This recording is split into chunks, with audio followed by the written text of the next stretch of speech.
మన ముకుంద జ్యువెలర్స్ వారి క్రిస్మస్ మరియు న్యూ ఇయర్ సంబరాలు అన్ని జ్యువెలరీలపై ఉన్న VA flat 10% discount, no making charges. మరో నూతన బ్రాంచ్ ప్రారంభం మన జూబ్లీ హిల్స్ లో. రాష్ట్రంలో మహిళల ప్రతిష్టకు భంగం కలిగిస్తున్న కేసుల సంఖ్య ఆందోళన కలిగిస్తోంది. ఈ తరహా కేసులు ఈసారి 9.02% పెరిగాయి.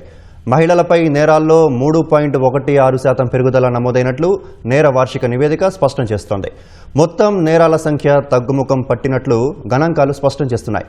రాష్ట్రంలో శాంతి భద్రతలు అదుపు తప్పినట్లు ప్రతిపక్షాలు చేస్తున్న ఆరోపణల్లో వాస్తవం లేదని డీజీపీ శివధర్ రెడ్డి స్పష్టం చేశారు.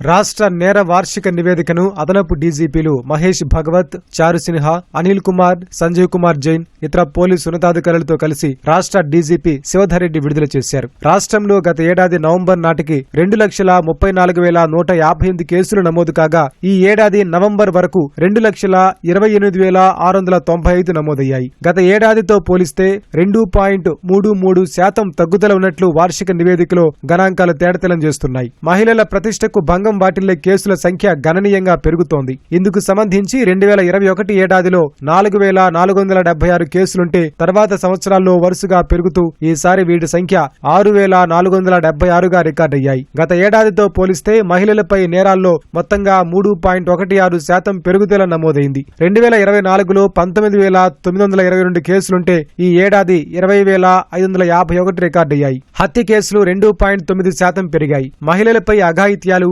ఆత్మహత్యకు ప్రేరేపించడం, వరకట్న వేధింపుల కేసులు, అపహరణలు, బహుభార్యత్వం కేసులు తగ్గిపోయాయి. మోసపూరితంగా శారీరక సంబంధం పెట్టుకున్న ఉదంతాలపై ఈ ఏడాది BNS సెక్షన్ కింద 69 కేసులు నమోదు చేశారు.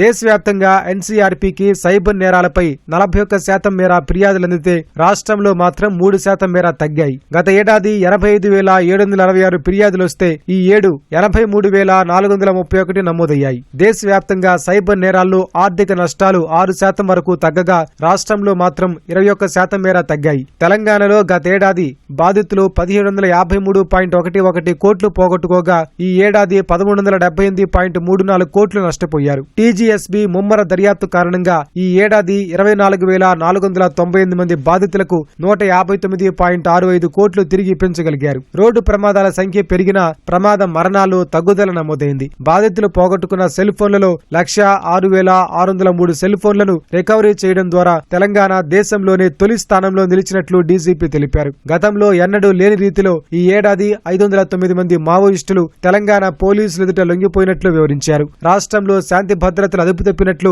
ప్రతిపక్షాలు చేస్తున్న ఆరోపణల్లో వాస్తవం లేదని డీజీపీ స్పష్టం చేశారు. యాంటీ ఎక్స్ట్రీమిస్ట్ వర్క్ ఈ ఒక్క సంవత్సరంలోనే 509 మంది సరెండర్ అయినారు. ఇండియా జస్టిస్ రిపోర్ట్ ప్రకారం ఇది లాస్ట్ 6 months కింద రిలీజ్ అయినటువంటి రిపోర్ట్. ఇందులో తెలంగాణ రాష్ట్రం టాప్ పోలీసింగ్ స్టేట్ గా నిలిచింది. డిఫరెంట్ పారామీటర్స్ లో ఫోన్ల రికవరీ, దొంగతనంకు గురైనటువంటి ఫోన్ల రికవరీ విషయంలో తెలంగాణ రాష్ట్రం దేశంలోనే నెంబర్ 1 గా ఉంది.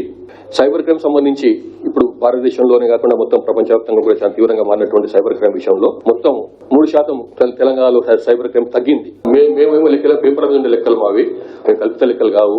మరి రాంగ్ ఇన్ఫర్మేషన్ ఇచ్చినట్టున్నారు, అది కరెక్ట్ కాదు. మీకే ఇచ్చిన ఇన్ఫర్మేషన్ అంతా మీ ముందునే ఉంది. దొమ్మిలు రాయిటింగ్స్ ఏమైతే అంటారో ఇంతకుముందు చెప్పిన లా అండ్ ఆర్డర్ కి మంచి తార్కాణంగా నిలిచేటువంటి రాయిటింగ్స్ 42.59% తగ్గినాయి. లాస్ట్ 5 years లోయెస్ట్ ఇది 42.59% తగ్గినాయంటే మరి ఇంకా ల్యాండ్ ఆర్డర్ బాగున్నట్ట, ఇది బాగాలేనట్ట.